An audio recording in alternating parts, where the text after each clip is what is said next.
دوستو، تحریک لبیک کا long march اور حکومت کی طرف سے رینجرز کو پولیس کے جو ہے وہ اختیارات دے دیے گئے ہیں اور رینجرز کے انڈر دے دیا گیا پولیس کو، اس کے فیصلے کے کیا جو ہے وہ اثرات مرتب ہو سکتے ہیں؟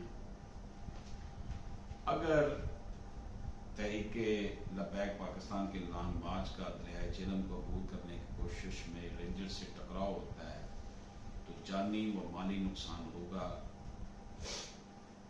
اس لیے بہتر یہی ہے کہ گفتگو شنید کے ذریعے مفاہمت کا راستہ نکالا جائے۔ یہ بات حتمی طور پر تو نہیں کہی جا سکتی کہ اگر رینجرز اور ٹی ایل پی کارکنوں میں خون ریز تصادم ہوا تو کیا یہاں بھی لال مسجد کے خلاف کی گئی کارروائی جیسے اثرات مرتب ہوں گے، لیکن لال مسجد کی کارروائی کے بڑے سخت اثرات مرتب ہوئے۔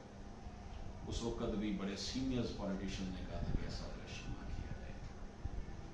حکومت کے اپنے دعوے کے مطابق ٹی ایل پی کی اس طرح کے لانگ مارچ یا دھرنوں کی یہ چھٹی کوشش ہے۔ اس سے قبل ہر مرتبہ ٹی ایل پی کے دھرنے کو روکنے یا ختم کروانے کے لیے حکومت پسپائی کا مظاہرہ کرتی آئی ہے۔ ویسے تو ٹی ایل پی نے اپنی طاقت کا مظاہرہ 2017 کے فیض آباد دھرنے پر کیا تھا، اس کا قیام 2015 میں ہوا تھا، لیکن اس کو زیادہ شہرت اس وقت ملی جب غازی ممتاز حسین قادری شہید رحمت اللہ علیہ کی سزائے موت کے خلاف مظاہرے کیے گئے۔ اس وقت اس کے سربراہ درویش منش جناب خادم حسین رضوی تھے۔ 2017 کے فیض آباد دھرنے کے موقع پر وفاقی حکومت نے فوج کو ٹی ایل پی کے خلاف تعینات کرنے کا حکم جاری کیا تھا، لیکن اس وقت فوج کے شعبہ تحقیقات عامہ نے حکومت کو مشورہ دیا تھا کہ وہ فوج کو استعمال کرنے سے پہلے دیگر سول اقدامات کا جائزہ لے، جس کے بعد یہ دھرنا فوج کے ضامن بننے کی وجہ سے ختم ہوا تھا۔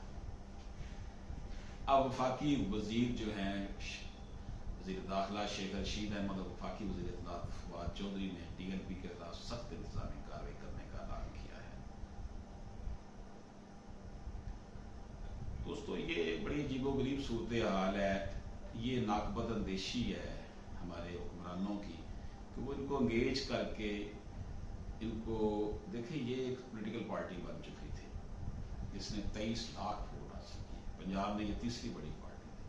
دونوں بڑی جماعتوں کو اس وقت باشمول پیپلز پارٹی ان کو یہی خطرہ ہے کہ یہ پارٹی اگر قائم دائم رہتی ہے تو ہمارے ووٹ بینک کا حشر نشر کر دے گی، اس لیے اس کو کالعدم بھی قرار دیا گیا۔ اور لے مین یہ سمجھ سکتا ہے کہ ان کو بڑے آرام سے انگیج کر کے ان کی یہ جو صورتحال جو اس وقت بنی ہوئی ہے ملک میں، اس کو ڈیفیوز کیا جا سکتا ہے۔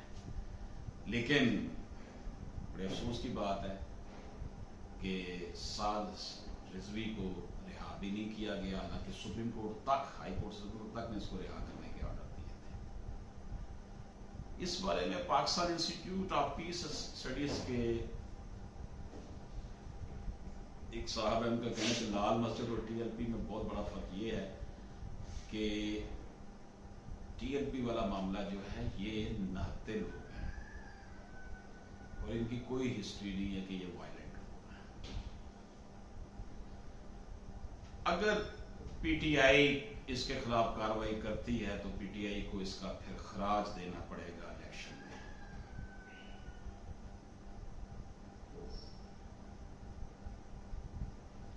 سول ملٹری تعلقات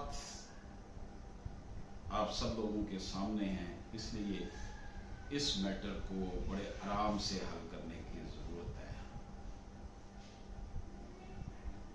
عمران خان اور شیخ رشید نے پچھلے دور میں ٹی ایل پی کی حمایت کی تھی، اب وہی جو عمران خان اور شیخ رشید ہے ان کا سٹانس کچھ مختلف ہو چکا ہے۔ تو ضرورت اس عمل کی ہے کہ ملک کو تباہی سے بچایا جائے اور اپنے ہی لوگوں کے خلاف جو ہے وہ خون ریزی نہیں ہونی چاہیے۔ اجازت دیجیے۔